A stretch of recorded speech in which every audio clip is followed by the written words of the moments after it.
esse é o ponto que você está falando. Me lembrou nos anos 2000, quando eu mudei para o free jazz, depois para a improvisação livre, eu comprei um livro que chamava Cérebro, Êxtase e Música, de um autor francês, que ele é musicólogo e neurofisiólogo. Então, ele fez a ponte, a primeira vez, né, que foi feita, porque antes os estudos eram separados, né? Se falava de musicologia ou se falava de neurociência, né? Ele juntou os dois, porque ele era musicólogo e era neurofisiólogo. Eu comprei o livro para ver se eu tinha algum problema mental, porque eu queria coisa diferente. Você, dando essa explicação da por que você criou a tua maneira de tocar, me fez relembrar o que eu descobri nesse livro. Esse livro ele diz claramente o seguinte, que as pessoas nascem com uma genética, com uma filogenética. Né? Filogenética seria, você já nasce com o cérebro com uma formação. E tem pessoas que nascem com uma capacidade maior de processar informações diferentes no que se refere à musicalidade, à música, que é o cérebro que age. Né? É natural para algumas pessoas. E para a maioria das pessoas, se processa a melodia, por exemplo, que é tonal, modal e métrico. Mas para outras pessoas, se vem informações diferentes, como você está falando, de subdivisões, polirritmos, coisas diferentes, mesmo na harmonia, ele consegue processar.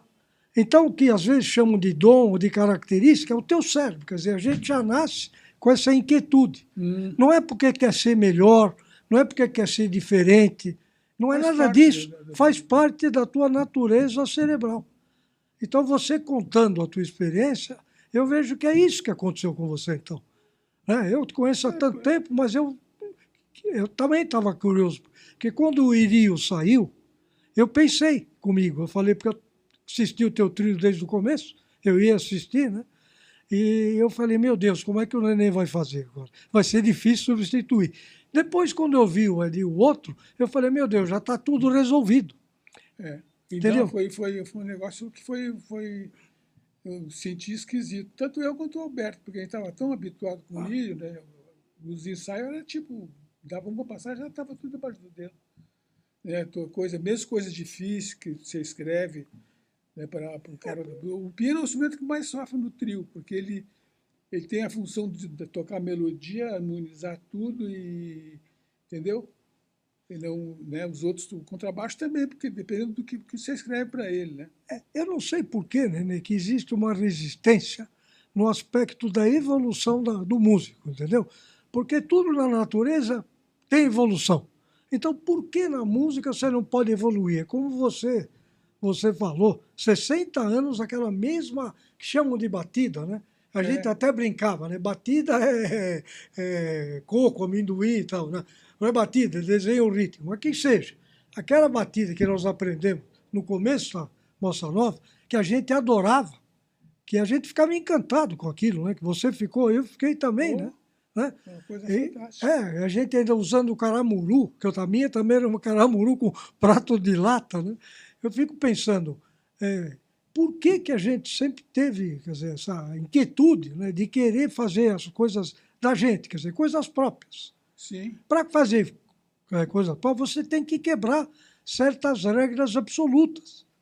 Porque música é matemática, não é só aritmética. Justamente. Música é matemática, equação. Né? Se você apresenta a tua música, pode haver uma adaptação, uma equação do outro músico em relação ao que você propõe, né? O que você está compondo. E, na maioria das vezes, se vê que são padrões prontos. Você tem que obedecer às regras e os clichês. Por quê, né? Eu agora tenho estudado bastante. Depois da cirurgia que eu fiz, inclusive fui obrigado para poder, né, me restabelecer e poder continuar tocando. Daí, mas, então o estudo, eu tenho estudado mais essa polirritmia aleatória, que eu chamo, que é, você conduz, se você quiser, né? Tundum, eu sempre baixo isso como samba. tac, tic, pac, tic, pac, tic, pac. E em cima eu toco free, entendeu? Eu posso tocar em... Eu posso acelerar, por exemplo, fazer 2, 1, 2, e fazer 1, 2, 3, 4, 5, 1, 2, 3, 4.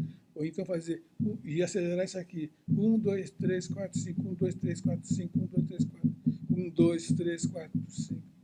Voltar e caminhar e correr e trazer, entendeu? Isso com qualquer compasso que você quiser, com 7 ou com 5 e tudo. E mais aleatório quando você trabalha só com o rulo mesmo. Só que não pode ser nunca dentro do tempo. Tem que ser... Entendeu? Uma coisa que se movimenta, independente do movimento que você já faz. Eu acho que isso é um processo de criação contínuo, porque você não consegue repetir exatamente igual, né? Toda vez que você vai fazer isso, né? você tem que... É o que a gente faz no free jazz e na improvisação livre, né? Claro, é uma outra forma, mas é uma outra estrutura. Mas é o que a gente busca também, né? Exatamente. E cada vez que você vai tocar, você está criando, o teu processo de criação é pleno. Você respeitando os limites, né, métricos da música, não extrapolando nada, só beneficia a música. Né? Mas eu não sei por que existem situações, eu passei, eu vi, eu assisti você passando no começo do teu trabalho no trio, que eu me lembro, né? Que tem músicos que resistem isso, não é? Como quem diz, né? Não, talvez porque não queiram se esforçar até para entender o conceito, para poder se adaptar ou para poder depois até poder, a partir disso, né? A partir disso, criar o seu também. Quer dizer, é um processo evolutivo que impede, né, da gente evoluir se a coisa é bem feita. Né? É como aquela discussão, muita nota e pouca nota. Isso não devia ter uma discussão, porque se é muita nota bem tocada, é legal. Se é pouca nota bem tocada, é legal também. Exatamente. Quer dizer, não tem superioridade, entendeu? Ninguém está falando que tem um jeito superior ao outro de tocar, não é essa a questão. Acho que o Jobim é um exemplo disso aí, do pouca nota com hiperqualidade. Com hiperqualidade, claro. Não tem essa discussão, né? Que nem música superior, não existe música superior. Né? Eu acho que isso aí, o exemplo também disso é o Hermeto. Né? Porque o Hermeto, ele viu tudo que existia no jazz, ele podia absorver aquilo, podia tocar. Eu conheci, por exemplo, eu conheci o Hermeto também quando eu era adolescente. Ele tocando com o irmão dele, eles já improvisavam, já faziam as variações de escala em cima de chorinho. Eles faziam isso com flauta e com piano. Eu vi. Então, quer dizer, o que ele fez? Ele criou a maneira dele, musical, sabe, de criação, de harmonia. Ele adaptou. Ele tinha influência nordestina, ele pegou aquilo, adaptou com a sofisticação de determinadas colocações dos modos, por exemplo, aplicação dos modos. Ele fez um amalgama típico. Ele assinou Hermeto. Então, qualquer pessoa que ouve um disco do Hermeto hoje, ele vai ouvir e não precisa ler. Ele vai falar Hermeto Pascoal. Né? Sim. E isso não quer dizer que ele está fazendo aquilo para ser superior aos outros, como muita gente tenta dizer. Né? Justamente. Não é isso. E também acho que se você compõe, você é compositor também, você...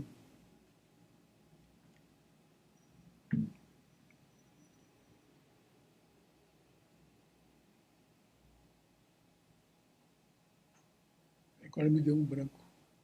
É normal. Não tem problema. É normal. A gente vai cortar esse pedaço e vai colocar o que você vai falar agora. Então. Tá legal. Tranquilo. Bom, o que eu ia falar mesmo? Nós estávamos falando do Hermeto, né, da originalidade e da visão que ele tinha da música. Ele era sincrético. Então, o Hermeto é o seguinte, eu vejo o Hermeto, agora ele é doutor honoris causa em música pela Juilliard School dos Estados Unidos. Que é uma das boas universidades. Todo mundo só fala da Berkeley, né? Não, mas a Juilliard também tem. Então. E ele isso para mim, pessoalmente, me prova o seguinte, o cara é quando a pessoa fala do dom, talento. O cara tem o dom e ele realmente ele tem um dom, isso vai se desenvolver se ele começar novo, até os 25 anos, e quando vai começar a ter um problema de como é que você vai pôr isso para os outros tocar, essa composição. Então, é onde entra a parte teórica do estudo, né? A parte acadêmica. Estudar aquilo, ter saber, para poder escrever, para poder os outros tocar junto com você e tal. Agora, agora a intuição também é super importante quanto a parte teórica, entendeu? Daí você vê, você une as duas coisas. Você pode ficar também só com uma, se você tiver preferência. Você pega um cara como o Arismar do Espírito Santo, que é um cara que tem um talento fantástico, entendeu? Mas ele é um músico intuitivo, ele é um cara intuitivo total, entendeu? Que é legal pra caramba. O filho dele também e todo mundo e tal. Mas eu penso que essa parte intuitiva, ela tem que ir e depois ela tem que se encontrar com a parte acadêmica para poder os dois.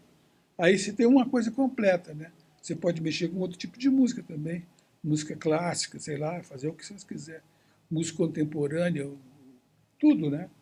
Entendeu? Mas eu acho que essas duas coisas são dois fatores importantes para